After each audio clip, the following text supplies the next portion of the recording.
Have you ever woken up irritated or angry after a night of bad sleep? You're not alone. In fact, it's known that a lack of sleep can harm your mental health and quality of life. In our busy society, not getting enough sleep can seem like the norm. I mean, 1/3 of adults in the US get less than the recommended minimum of 7 hours of sleep. But that doesn't mean it doesn't have consequences. Thankfully, there are ways to improve sleep and, in turn, your mood. Let's dive into how sleep deprivation impacts us emotionally and easy-to-follow tips for better shut-eye. What happens to your emotions when you don't get a good night's sleep? Believe it or not, even one night of poor sleep can affect your emotions the next day. You might feel more irritable or lose your patience. Your mood overall might just feel off, or you may feel more down than usual. And that's not all.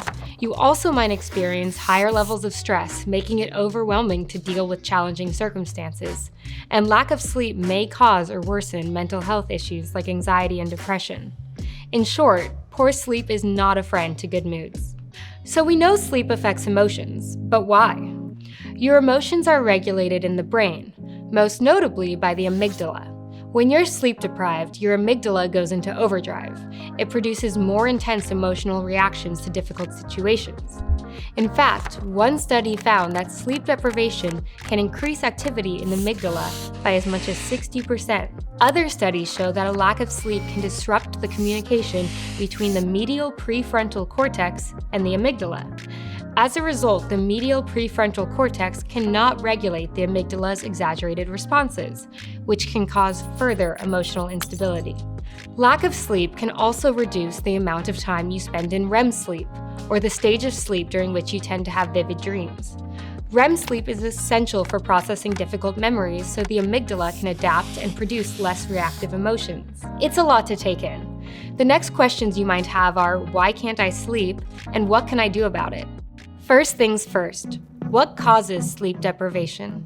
Sleep deprivation, when you aren't getting enough sleep, can have several causes, but often it's due to life circumstances.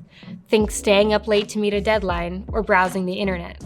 Other causes of sleep deprivation include significant life changes such as caring for a newborn, stress, sleep disorders such as sleep apnea or insomnia, using technology before bed, alcohol and caffeine use, certain health conditions including ones that cause chronic pain, mental health conditions such as anxiety and depression, poor sleep habits like taking long naps in the daytime, shift work during the night, frequent traveling, and medications that cause trouble sleeping. When it comes to improving sleep, there are two magic words: quality and quantity. And look, we know getting enough quality sleep is hard, especially when you're juggling multiple daily responsibilities.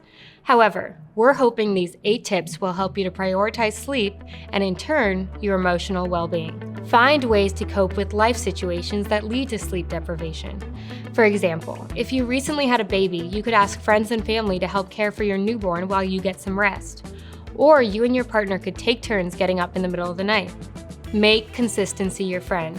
Commit to going to bed and waking up at the same time, even on weekends.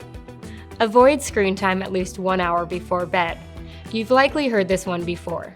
Electronic devices like cell phones and computers release blue light that leads the brain to think it's still daytime. Take the time to relax.